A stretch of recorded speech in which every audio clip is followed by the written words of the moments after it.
Ethan Parker lay awake in his tiny bedroom, staring at the cracked, yellowed ceiling above him. The faint hum of city life filtered through the paper-thin walls of the apartment he shared with his mother, Olivia. The clock on the wall ticked louder than usual, marking time that seemed to stretch endlessly. It was another restless night, not uncommon for Ethan, who had grown accustomed to the noise of neighbors arguing or the distant sirens wailing outside. Their apartment was one of many in a crumbling tenement building on the outskirts of the city. The paint on the walls peeled in long, jagged strips, and the plumbing groaned whenever someone in the building flushed a toilet. Rent was cheap, but it came with its own costs. For Olivia, the fear of eviction loomed like a shadow over their lives. Morning came, but the exhaustion never seemed to leave Ethan. He quickly dressed in his only clean uniform and grabbed his tattered backpack. In the kitchen, Olivia was busy pouring coffee into an old, chipped mug. Her face, lined with premature wrinkles, told the story of countless sleepless nights and endless worry. "Eat something before you go," Olivia said, placing a piece of toast smeared with a thin layer of peanut butter on the table. "I'm not hungry," Ethan replied, grabbing the toast anyway. He knew better than to waste food. Before he left, Olivia pulled him into a quick hug. "Be careful out there, and remember, no matter what happens, I'm proud of you." Ethan nodded, slipping out the door before his emotions got the better of him. He didn't have time to dwell on his own feelings. There were too many responsibilities to shoulder as Ethan descended the creaky stairs. He noticed the bright red notice plastered on their front door. His stomach sank. Final eviction notice. He ripped the paper down, folding it and stuffing it into his pocket. He didn't want Olivia to see it. She had enough to worry about already. Ethan promised himself he would find a way to help. Somehow, someway, he would fix this. The streets outside were alive with activity. Vendors shouted over one another. Cars honked impatiently, and the smell of street food mingled with exhaust fumes. To most people, it was chaos. To Ethan, it was home on the way to school. Ethan passed a group of teenagers his age hanging out near a convenience store. Their designer clothes and carefree laughter made them seem worlds apart from him. One of them, Brandon Hughes, the son of a local politician, caught sight of Ethan and smirked. "Hey, Parker, lose your lunch money again?" Brandon called out, prompting laughter from his friends. Ethan clenched his fists but kept walking. He had learned long ago that retaliating would only make things worse. The sting of Brandon's words wasn't new, it was just another reminder of the disparity between their worlds. Ethan arrived at Eastwood High, a public school notorious for its lack of resources and overcrowded classrooms. The walls were covered in graffiti, and the air reeked of old chalk dust. His teachers, though well-meaning, were overworked and underpaid, often struggling to give individual attention to students like Ethan. In history class, Ethan's teacher, Mr. Grayson, asked the students to discuss their aspirations. When it was Ethan's turn, he hesitated before answering. "I just want to help my mom," he said quietly. The class erupted in laughter, except for a few students who looked at Ethan with pity. Mr. Grayson gave him an encouraging nod, but it wasn't enough to quell the sinking feeling in Ethan's chest after school. Ethan stopped by a local diner where he worked part-time washing dishes. The job was grueling, and the pay barely covered anything. But it was something. The owner, Mrs. Langley, a kind but no-nonsense woman in her 60s, handed him a plate of leftovers at the end of his shift. "Eat, kid, you're too thin," she said, patting his shoulder. Ethan smiled weakly. "Thanks, Mrs. Langley. I'll bring it home to my mom. Take care of yourself too." "Ethan, you're no good to anyone if you burn out." Her words lingered in his mind as he walked home, the weight of the eviction notice burning in his pocket as Ethan turned the corner to his apartment. He noticed a commotion on the street. A woman, visibly pregnant, stood frozen in fear as a car sped toward her. Without thinking, Ethan dropped his bag and sprinted toward her. He pushed her out of the way just in time, both of them tumbling onto the pavement as the car screeched to a halt inches away. People gathered, murmuring among themselves, but no one stepped forward to help. Ethan helped the woman to her feet. "Are you okay?" he asked, his voice shaking. The woman, Madison Gray, nodded, tears streaming down her face. You saved my life. Thank you." The sound of an ambulance in the distance brought a sense of relief. But Ethan didn't wait for it to arrive. He handed her his water bottle and walked away before the attention became too much the evening after the incident. Ethan sat on the worn couch in their living room, flipping through his frayed notebook. The math problems blurred together as he replayed the events of the afternoon in his mind, the screeching tires, the terrified look on the woman's face, and the rush of adrenaline that pushed him to act. Olivia noticed her son's distant expression as she folded laundry. "Ethan, you've been quiet since you got home. Something on your mind?" Ethan hesitated, unsure of how to describe what had happened. "It's nothing, Mom, just a weird day." Before Olivia could press further, a knock at the door interrupted them. Ethan's heart skipped. Few people ever visited their apartment, and knocks usually meant bad news. When Ethan opened the door, a tall, sharply dressed man stood in the dimly lit hallway. His presence felt out of place amidst the peeling wallpaper and creaky floorboards. Behind him stood the woman Ethan had saved, her face still pale but grateful. "Hello," the man began, extending his hand. "I'm Nathan Gray. This is my wife, Madison. You helped her today." Ethan blinked, unsure of how to respond. "Oh, hi, I was just being a hero." Madison interrupted with a warm smile. "You saved me and my baby. I don't know how to thank you." Olivia stepped into the doorway, her brow furrowed in concern. "What's this about?" she asked, her protective instincts kicking in. Nathan turned to Olivia and offered a polite nod. "Your son risked his life to save my wife and unborn child. We owe him everything." Ethan's face flushed. It wasn't a big deal. Anyone would have done it. "No," Nathan said firmly. "Most people wouldn't, and that's why we're here." Nathan and Madison entered the small apartment, their expensive clothes and polished demeanor contrasting starkly with the humble surroundings. Madison took a seat carefully on the couch, glancing at Olivia. "You've raised an incredible young man." Nathan looked directly at Ethan. "I mean it when I say I want to repay you. Whatever you need, money, school, a job, name it." Ethan's first instinct was to say no. He hated the idea of accepting charity, especially from someone so obviously wealthy. But then he thought about the eviction notice still hidden in his pocket. He glanced at Olivia, who avoided Nathan's gaze, her hands twisting the hem of her sweater. After a long pause, Ethan spoke. "I don't want anything for myself. But my mom, she works so hard. And she deserves better. Maybe you could help her find a good job?" Olivia's eyes widened. "Ethan, no, I don't want." Nathan raised a hand, cutting her off gently. "It's not charity. It's gratitude. Consider it done." True to his word, Nathan arranged an interview for Olivia at his company, Gray Enterprises. Within days, she was hired as an administrative assistant, a role that came with a steady paycheck, health benefits, and the kind of stability she hadn't known in years. Ethan noticed an immediate change in his mother. She walked a little taller, her shoulders no longer weighed down by constant worry. For the first time in a long time, she even smiled. But as life began to stabilize, Ethan couldn't shake the feeling that things were too good to be true. He kept his guard up, wary of how quickly circumstances could change. A week later, Nathan called Ethan to his office. It was the first time Ethan had ever been in a skyscraper, and the sheer scale of it left him feeling small. Nathan's office was on the top floor, with sweeping views of the city. "Sit," Nathan said, gesturing to a plush leather chair. "I wanted to talk to you about something." Ethan shifted uncomfortably. "Is something wrong?" "Quite the opposite." Nathan leaned forward, his tone serious. "I've been thinking about your future. You're clearly a bright kid, but I imagine the school you're at doesn't offer much in terms of opportunity." Ethan shrugged. "It's fine, I guess." "It's not fine," Nathan replied firmly, "which is why I've arranged for you to attend Crestwood Prep." Ethan's jaw dropped. "Crestwood? The private school?" Nathan nodded. "You'll be on a full scholarship. Consider it an investment in your potential." When Ethan told Olivia about the scholarship, she was overjoyed, but Ethan felt a mix of emotions. Crestwood Prep was known for its elite student body, children of politicians, CEOs, and celebrities. He wasn't sure he'd fit in.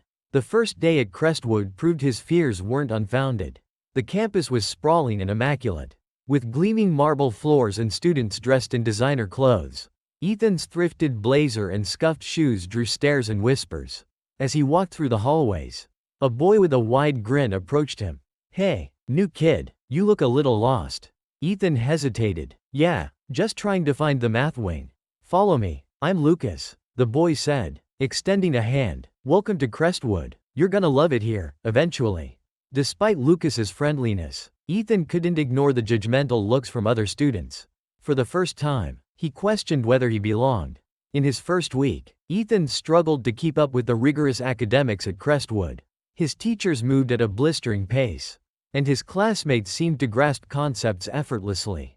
During lunch, he overheard a group of students mocking him for not knowing the name of a famous philosopher mentioned in class.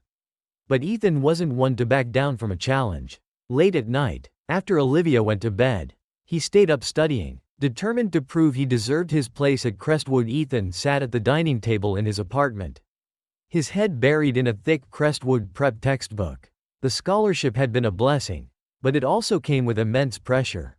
Every page he turned felt heavier. Not because of the content but because of what it represented, a chance to escape the cycle of poverty. Failure wasn't an option. Take a break, Ethan, Olivia said, placing a warm bowl of soup in front of him. You've been at it for hours.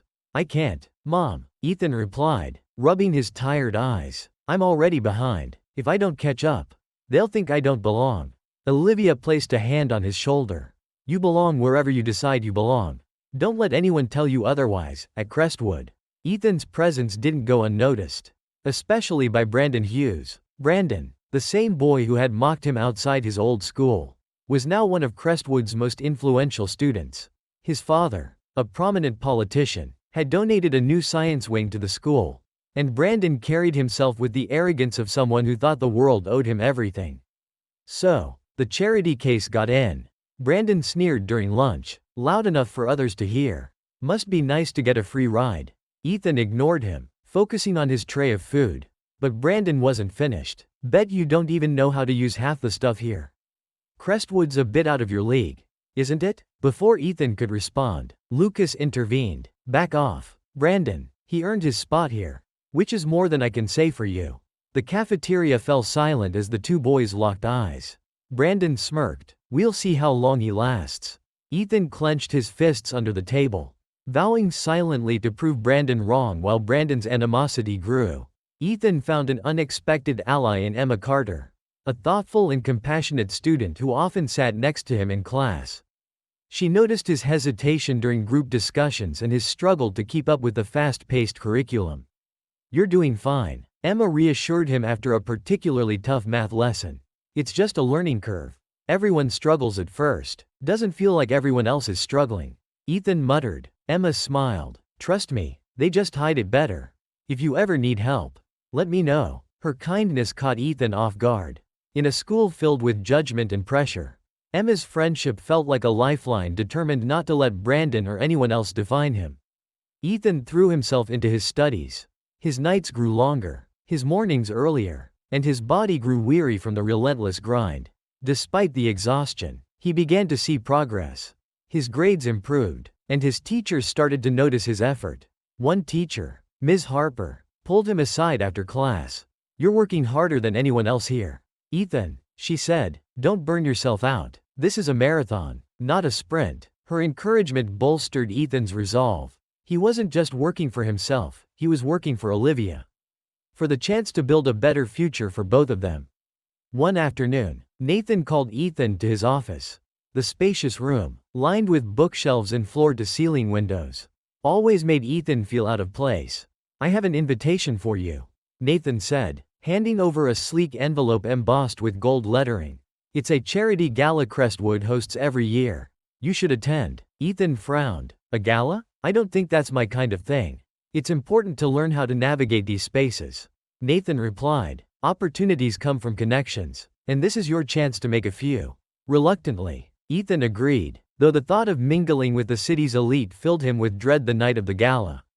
Ethan stood in front of a mirror, adjusting the suit Nathan had provided.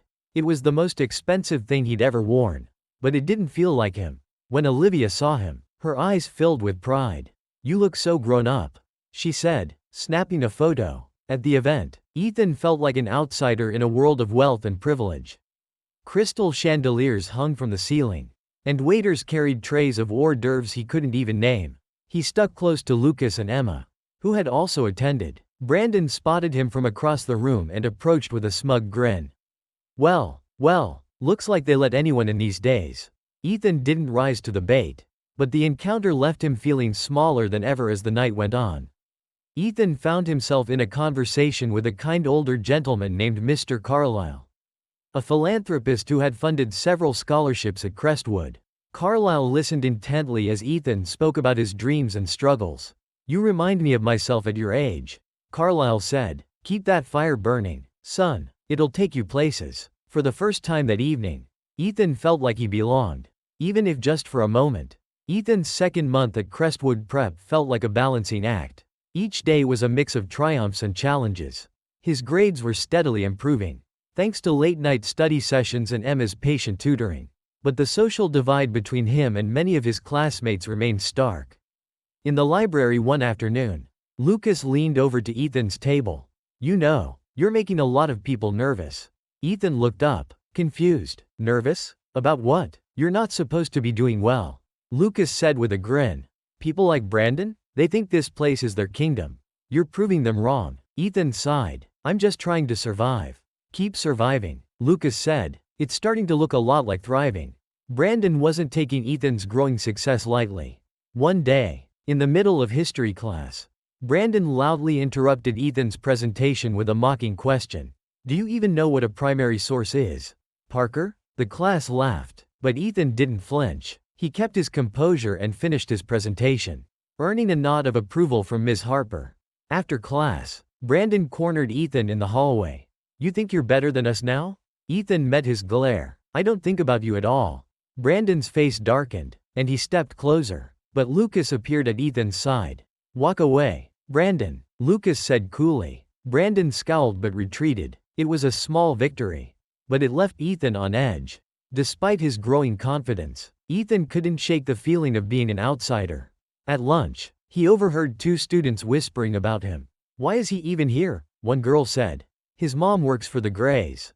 He's practically the help." Ethan's face burned, and he left the cafeteria without finishing his meal. He found a quiet spot outside and sat alone, trying to push away the shame. Emma found him later, her brow furrowed with concern. "Don't let them get to you," she said, sitting beside him. Ethan sighed. "It's hard not to. Sometimes it feels like no matter what I do, I'll never be one of them." Emma smiled softly. "Maybe that's a good thing. Being one of them isn't all it's cracked up to be." Crestwood's annual science fair was fast approaching, and Ethan saw it as an opportunity to prove himself. He teamed up with Lucas and Emma to create a project on renewable energy solutions for urban housing, an idea inspired by his own experiences growing up in the city. Their late nights in the lab were both exhausting and exhilarating. For the first time, Ethan felt like he was part of something bigger, a team that believed in him. The day of the fair, Brandon unveiled an elaborate project funded by his father, complete with professional graphics and a polished presentation. Despite this, Ethan and his team's project impressed the judges with its creativity and practical application. When the results were announced, Ethan's team placed second, just behind Brandon's. While some students congratulated him, others whispered that his victory was a fluke. Ethan didn't care. For the first time, he felt like he belonged on his own terms after the science fair. Ethan overheard a conversation between two teachers in the staff lounge while delivering papers for Ms. Harper. "It's a shame," one teacher said. "Ethan's project was better, but you know how these things work. The Hughes family is too influential." Ethan froze, his hands tightening around the folder he was holding. It wasn't just Brandon who thought the system was rigged, it actually was. When he shared this with Olivia later that evening, she sighed. "This is the world we live in, Ethan, but it doesn't mean you stop fighting. You show them what you're made of." Her words reignited Ethan's determination. Ethan started noticing more students who, like him, felt out of place at Crestwood. There was Maria, a scholarship student from a working-class family, and Darren, a quiet boy who was often overlooked despite his brilliance in art.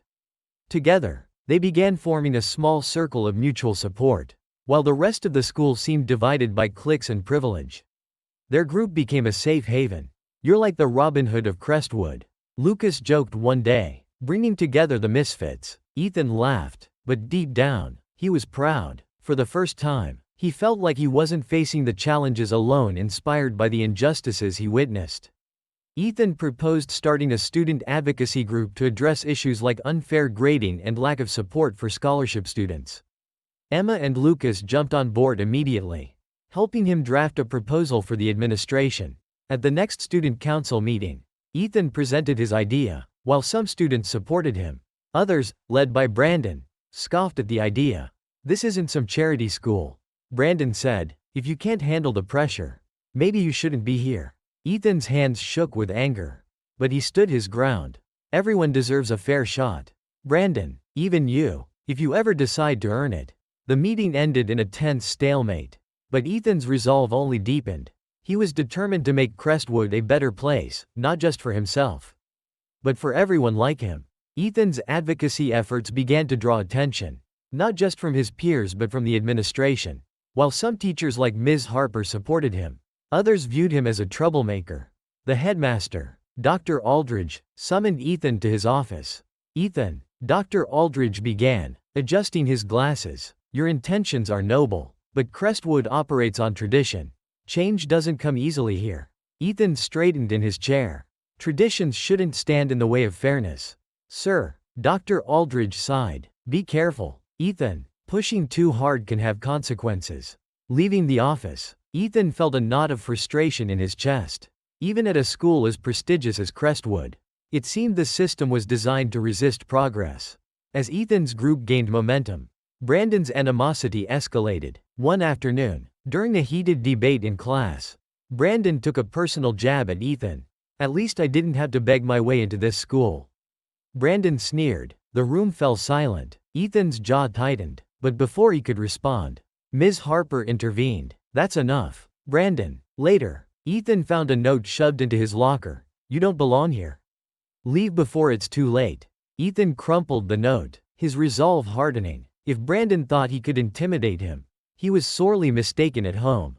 Olivia's new job at Gray Enterprises was going well, but the long hours were taking a toll. One night, Ethan found her asleep at the kitchen table.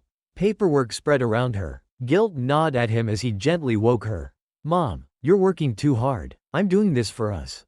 Olivia replied with a tired smile. "You focus on school, let me worry about the rest." Her determination inspired Ethan, but it also reminded him of the sacrifices she had made. He vowed to make it all worth it. One day, while helping Olivia organize files at Gray Enterprises, Ethan stumbled across an old newspaper clipping in Nathan's office.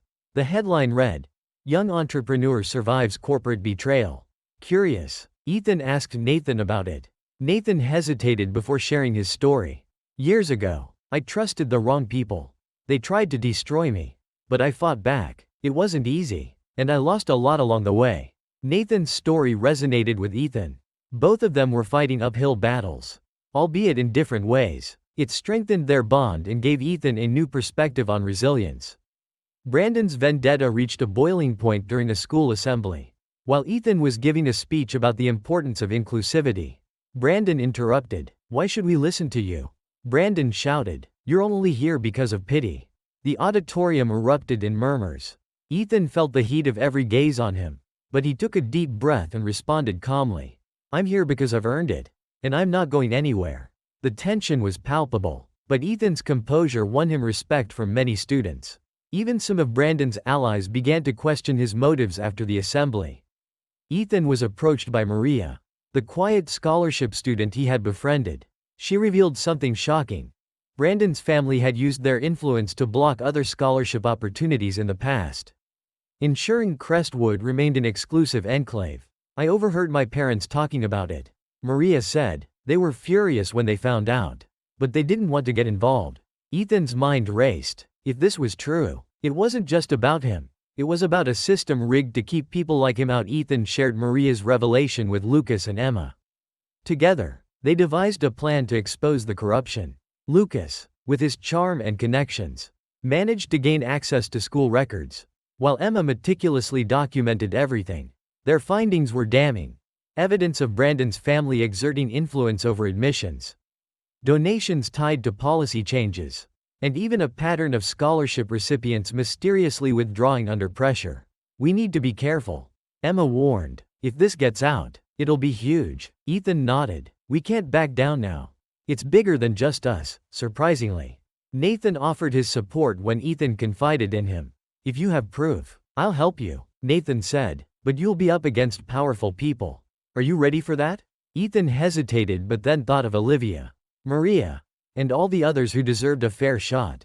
I'm ready. Nathan's legal team began preparing a case, but they warned Ethan that the road ahead would be tough. The Hughes family had deep pockets and powerful allies. Ethan's discovery of the corruption within Crestwood sent shockwaves through his circle of friends. The stakes felt enormous, but Ethan knew exposing the truth was the only way to make lasting change. He presented the findings to the school board during an official meeting. Backed by Nathan's legal team, Crestwood was built on the values of opportunity and excellence. Ethan said, his voice steady, but those values mean nothing if the system is rigged against people like me. The room buzzed with tension as Ethan outlined the evidence. The board members exchanged nervous glances, but not everyone was ready to act. Some, heavily influenced by the Hughes family, dismissed the allegations as baseless. Word of Ethan's presentation reached Brandon's father, Senator Richard Hughes. Furious, he launched a campaign to discredit Ethan and his supporters. Anonymous letters accusing Ethan of lying appeared in the school's student newspaper, and whispers of scandal began circulating among the faculty. Brandon, emboldened by his father's power, cornered Ethan in the hallway. You don't know who you're messing with, Parker, he hissed. You're going to regret this.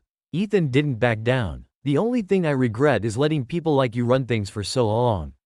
The rivalry had escalated to a dangerous new level, and Ethan knew he needed to tread carefully. Ethan's advocacy put a target on his back. Some students sided with Brandon, afraid of alienating themselves from Crestwood's elite social circles. Others admired Ethan's courage but kept their distance, not wanting to get involved in the growing conflict. Lucas and Emma remained steadfast in their support.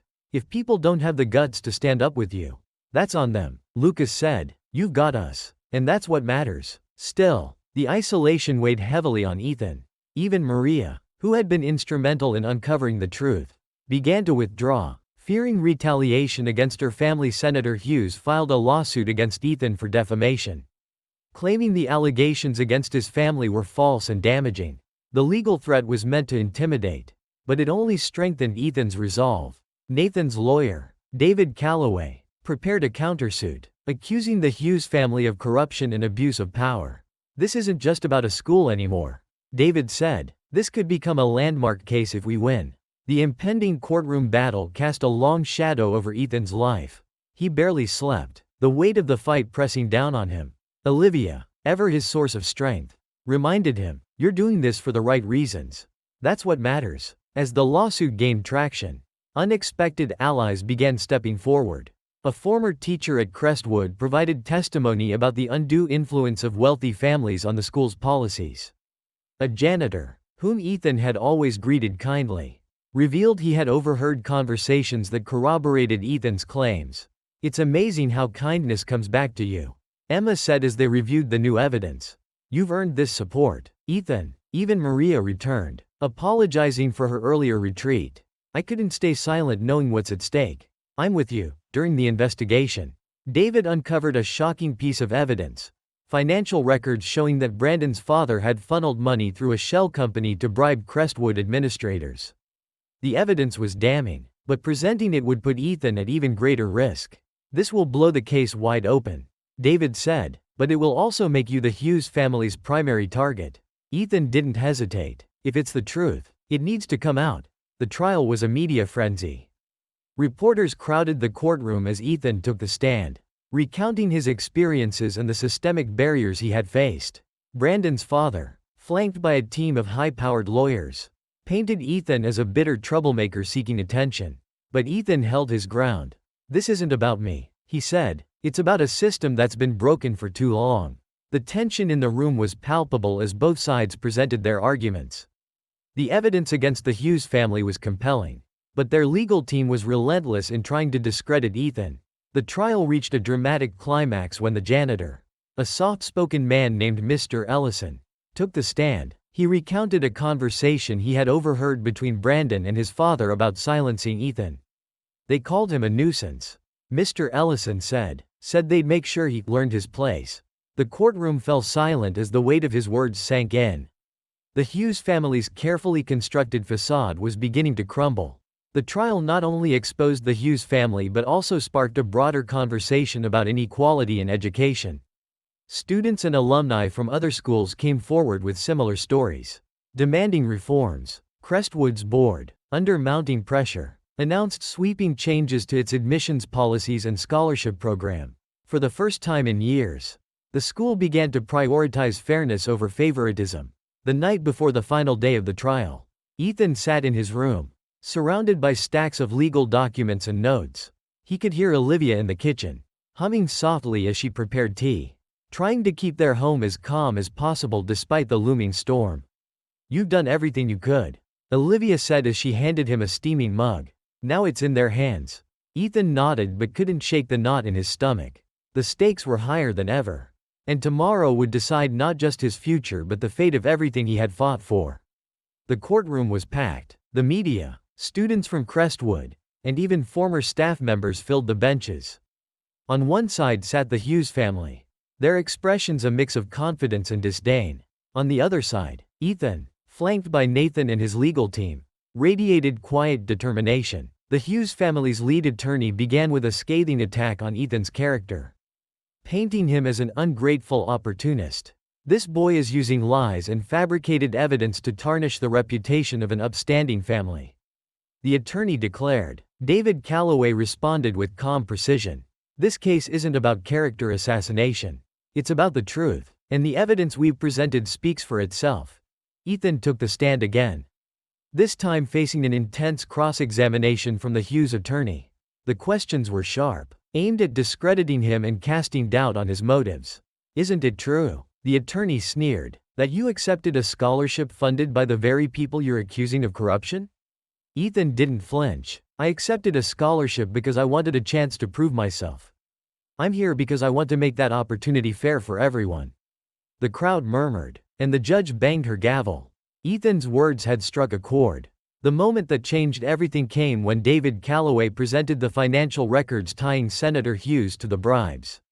The evidence was irrefutable: bank transfers, shell company documents, and even emails discussing how to manage Crestwood's admissions. The courtroom erupted in gasps. Brandon's father visibly paled, and for the first time, his confidence wavered. "This is corruption, plain and simple," David said, "and it has no place in our schools or our society." Brandon was called to the stand, visibly uncomfortable. Under pressure, he made a critical mistake. When questioned about his knowledge of his father's actions, Brandon admitted, "I didn't know all the details, but I knew he was helping me stay on top." It was the crack in the armor the prosecution needed. The Hughes family's influence began to crumble in real time. After hours of deliberation, the jury returned with their decision. The Hughes family was found guilty of bribery, corruption, and defamation. The judge ordered Crestwood to reform its admissions policies and provide restitution to students who had been unfairly disadvantaged. As the verdict was read, the courtroom erupted in cheers. Ethan felt a wave of relief and vindication wash over him. For the first time, it felt like justice had been served. The trial's conclusion sent shockwaves through the community. The Hughes family's reputation was shattered, and Brandon withdrew from Crestwood in disgrace. The school board implemented new oversight measures, and Nathan's scholarship program expanded to include more students from underprivileged backgrounds. Ethan returned to Crestwood with his head held high. Though the fight had taken its toll, he had emerged stronger and more determined than ever.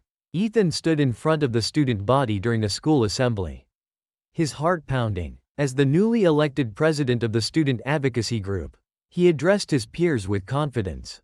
"This isn't just about me," he said. "It's about all of us, making sure this school is a place where everyone has a fair shot, no matter where they come from."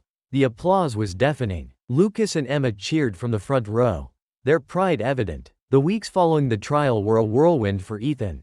The media spotlight had moved on, but the impact of the case lingered at Crestwood. Ethan's name was etched into the school's history as the catalyst for change. As the newly elected leader of the student advocacy group, Ethan faced the challenge of turning his ideals into action. In the group's first meeting, Students from diverse backgrounds gathered in the library. Lucas kicked things off with his characteristic enthusiasm. All right, let's make some noise. What's first on the agenda? Ethan smiled. First, we listen, then we act. They spent the evening sharing ideas and drafting plans for mentorship programs, transparency in grading, and expanded scholarship opportunities. Despite the progress, not everyone at Crestwood welcomed the changes. A group of students, mostly from wealthy families, resented the reforms. They viewed Ethan as a disruptor who had tarnished the school's reputation.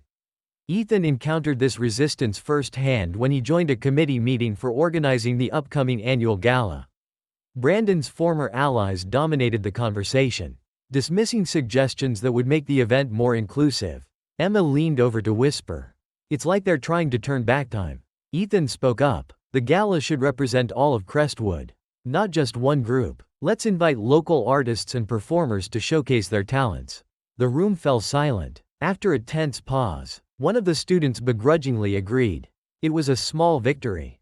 But Ethan knew there was a long way to go. Ethan was surprised when Dr. Aldridge, the headmaster, called him into his office. Though their previous interactions had been strained, the headmaster seemed different this time. "Ethan," Dr. Aldridge began, "I underestimated you. You've shown more courage than most adults I know."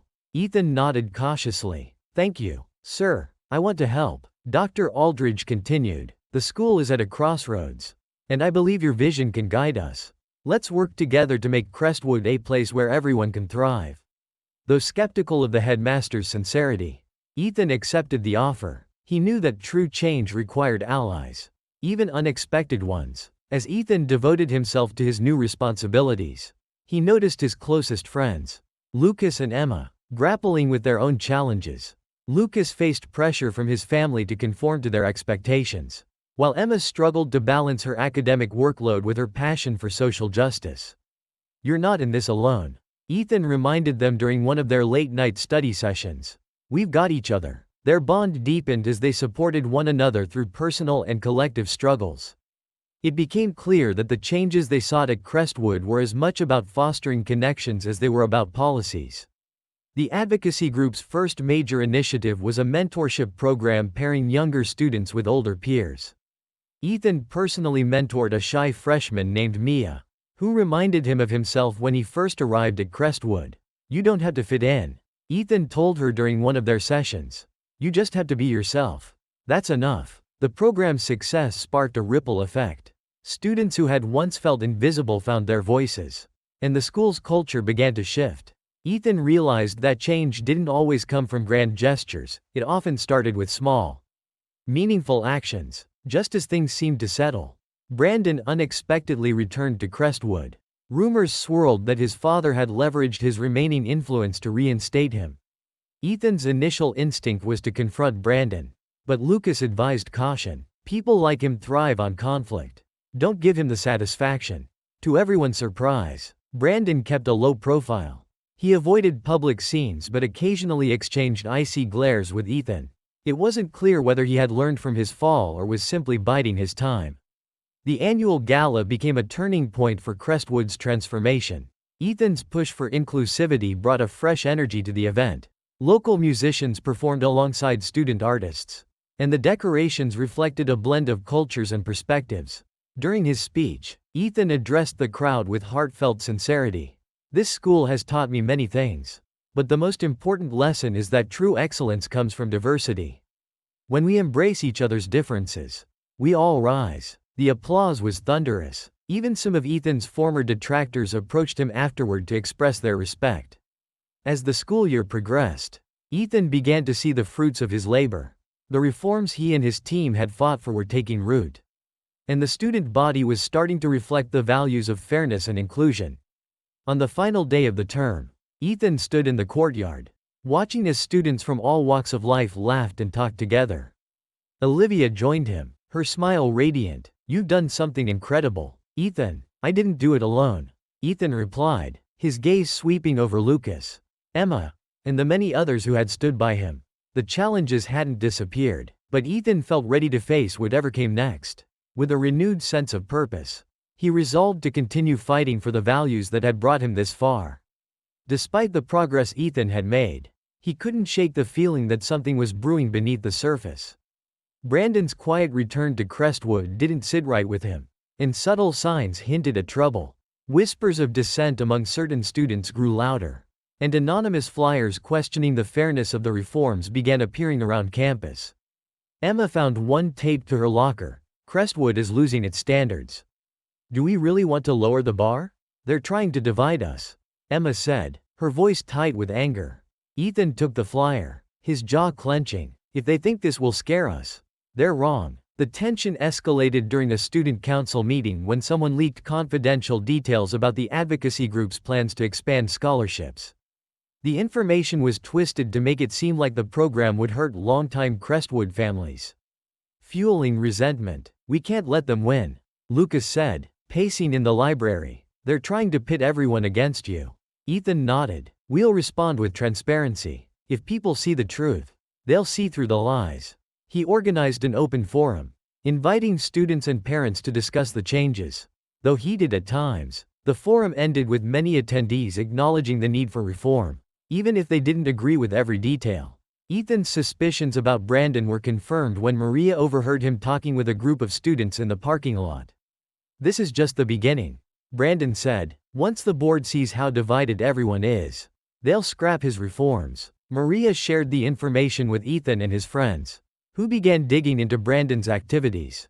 They discovered he had been working behind the scenes to rally influential families against the reforms, using his father's remaining connections to sway opinions. Ethan realized Brandon's plan wasn't just about undoing the reforms. It was about destroying Ethan's credibility entirely. Ethan decided it was time to confront Brandon directly. He found him in the gym after school, surrounded by a few of his supporters. What's your endgame, Brandon? Ethan asked, his voice calm but firm. Haven't you done enough damage?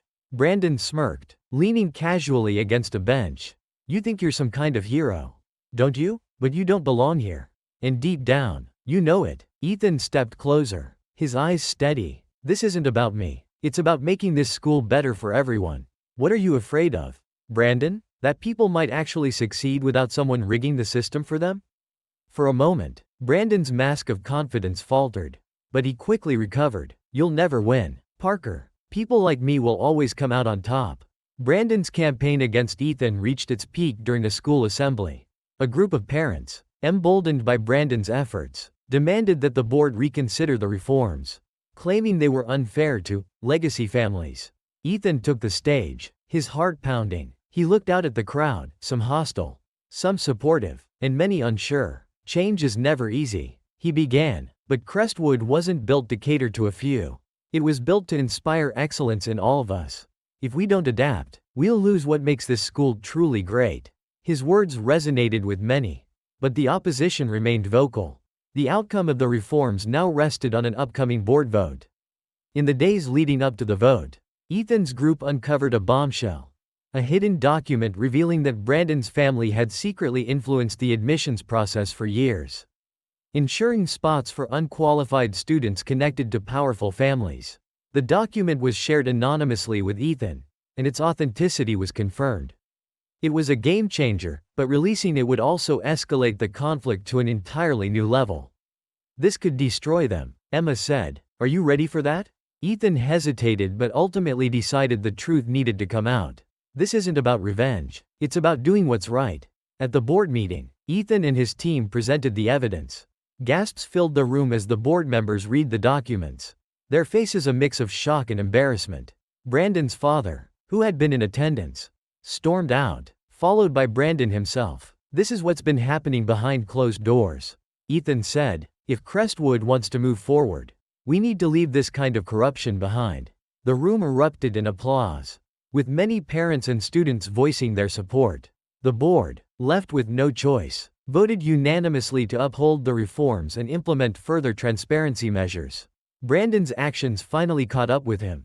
His family withdrew him from Crestwood to avoid further humiliation, and their influence over the school board was permanently diminished. While some of his former allies expressed sympathy, many others saw his departure as a necessary step for the school's future. Ethan felt a sense of closure but knew the fight for fairness wasn't over. Crestwood had taken a major step forward. But there was still work to be done. In the aftermath, Ethan refocused his efforts on mentoring younger students and expanding the advocacy group's initiatives. Olivia, watching her son's growth, couldn't hide her pride. "You've done more than I ever dreamed, Ethan," she said. "I can't wait to see what you'll do next." Ethan smiled. "This is just the beginning, Mom." In the days following the board's decision, the campus atmosphere shifted. For the first time, Ethan felt a sense of belonging, not just as a scholarship student, but as someone who had left a mark on Crestwood. The whispers of doubt were replaced by conversations of hope, and students from all walks of life began to embrace the new changes. Lucas and Emma sat with Ethan under the large oak tree in the courtyard. "You did it," Emma said, nudging him with a smile. "Well, we did it. Feels weird," Ethan admitted, "like it's over, but it's not." Lucas chuckled. "That's because you're addicted to the fight. Don't worry, there's always another battle waiting." Crestwood began rolling out its new policies, mentorship programs, transparent admissions, and increased resources for scholarship students. Ethan was heavily involved in implementing these changes, working closely with Dr. Aldridge and the student advocacy group.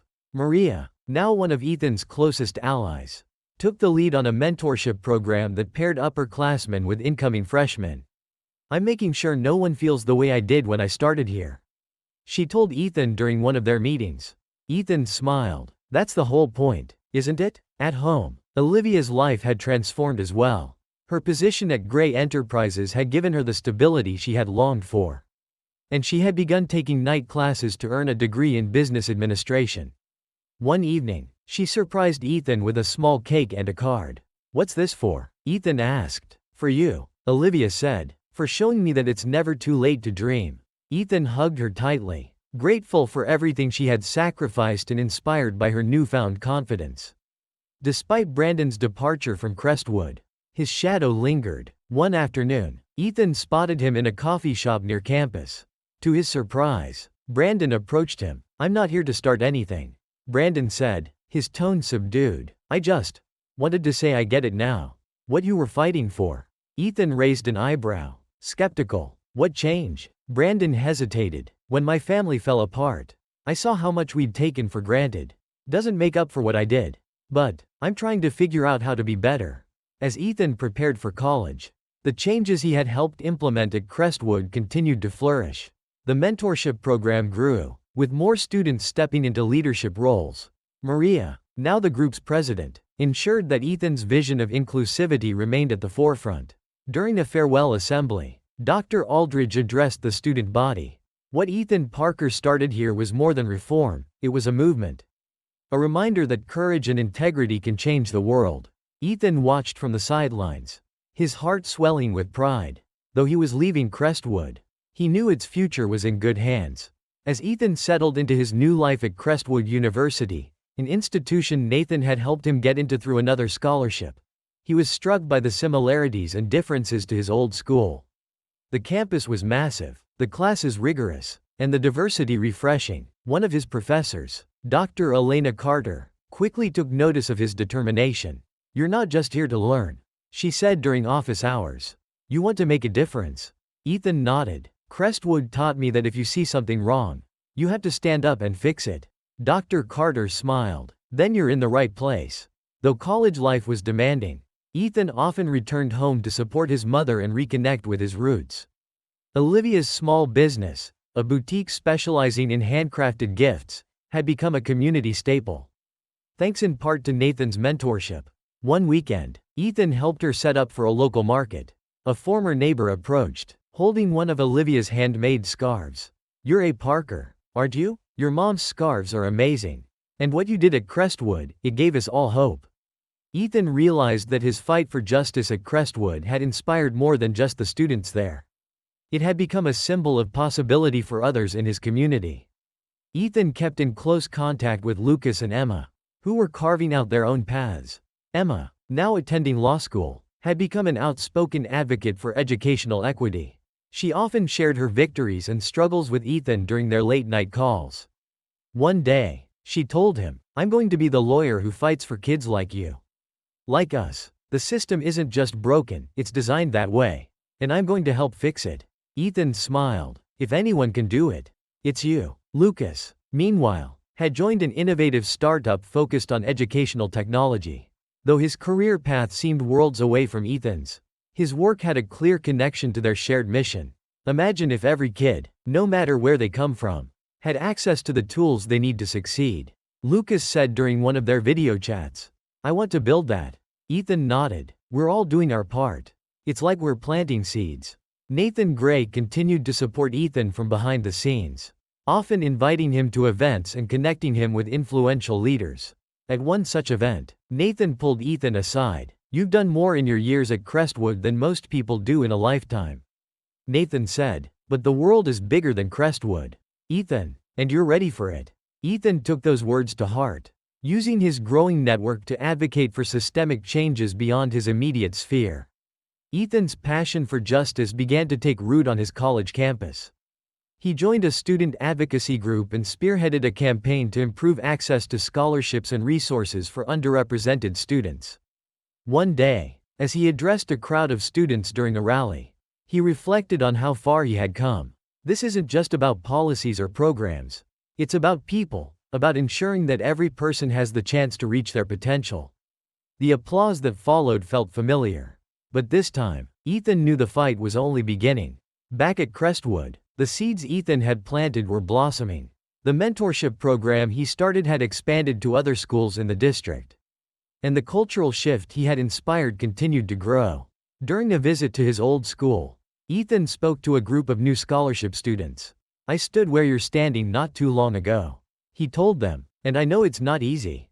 But you have the strength to make this place better, not just for yourselves, but for everyone who comes after you." The students looked at him with admiration, their hope palpable. Ethan felt a renewed sense of purpose, knowing that his work would live on through them. Ethan nodded slowly. "It's a start." At the end of the school year, the Crestwood administration held a ceremony to honor Ethan and his team for their contributions. Nathan Gray, who had been a constant supporter, delivered a speech praising Ethan's resilience and leadership. "You didn't just change Crestwood," Nathan said. "You reminded all of us what courage and integrity look like." As Ethan accepted his award, he looked out at the crowd, Olivia beaming in the front row, Lucas and Emma cheering loudly, and a sea of faces filled with hope. For the first time, he felt truly at peace. Graduation day arrived with a mix of excitement and bittersweet nostalgia. As Ethan stood in his cap and gown, he reflected on how far he had come. From the cramped apartment and eviction notices to standing at the top of his class, he had defied the odds in ways he never thought possible. Lucas grinned as they walked to the ceremony together. "So, what's next for the great Ethan Parker?" "College," Ethan replied. "And after that? Who knows? But whatever it is, I'm going to make it count." After the ceremony, Ethan returned to the tree where he had spent so many afternoons with Lucas and Emma.